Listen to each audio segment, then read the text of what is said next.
Well, hello, fellow caregivers. Today we continue our celebration of the 95th anniversary of the Leahy Clinic.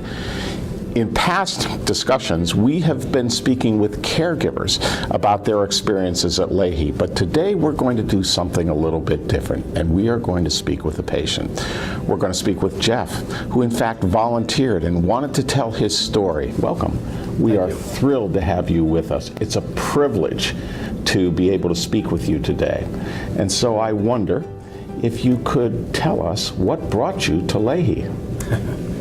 So on May 5th of this year, I was driving on 128 on my way home to Salem, Massachusetts, and I had slight chest pain, and I became very dizzy right away. So I felt something was wrong, and I had to get off the highway to try to get some help. So this led to a 911 call, and after the EMTs arrived and checked me out, next thing I knew, I was being picked up and put into an ambulance. Yes. I was immediately transported, and I ended up here at Leahy Medical. I was in an operating room. There were a lot of people around me. Pretty much that's all I remember, and I think I was put under shortly after that. Then I woke up a day and a half later in ICU, wondering what the heck happened. And what did they tell you happened? I had an aortic dissection. Yes. That was repaired. Yes. And that I was lucky. You were very lucky. You know, you were in the operating room within 30 minutes of coming through the door. And the illness that you had about a 99% chance of being a fatal illness. And so you indeed were lucky. So I wonder if you could talk a little bit about the care that you got here. A lot of people have asked me, you know, were you ever afraid or scared? But once I got into this hospital, I could just tell that I was safe. I was well cared for by the nurses throughout my ICU stay.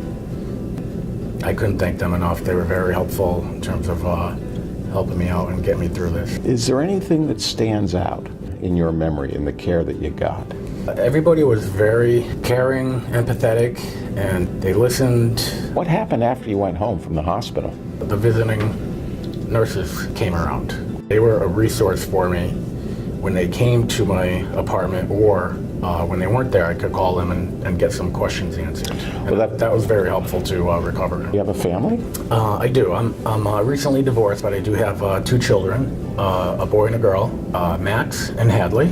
And this must have been a very emotional time for them. It was, but I was really impressed and proud of how they handled the whole situation. Their mother certainly helped them. They were very resilient and got through it quite well. I can imagine that this has taught important life lessons to them. Indeed. So how are you feeling today? I truly feel great. You know, if I didn't have the limitations from the surgeons, I would try to run a mile today. You know, we are entering into discussions about a merger to become part of a larger organization, and I wonder what advice you would have for us as we think about that. My advice would be to continue the culture of the professionalism and the care for your patients. I can't thank you enough for being here today and for sharing with us your very personal story. No, my pleasure. I'm glad I could help. Yep. I made it through for a reason, and if this is part of it. Thank you.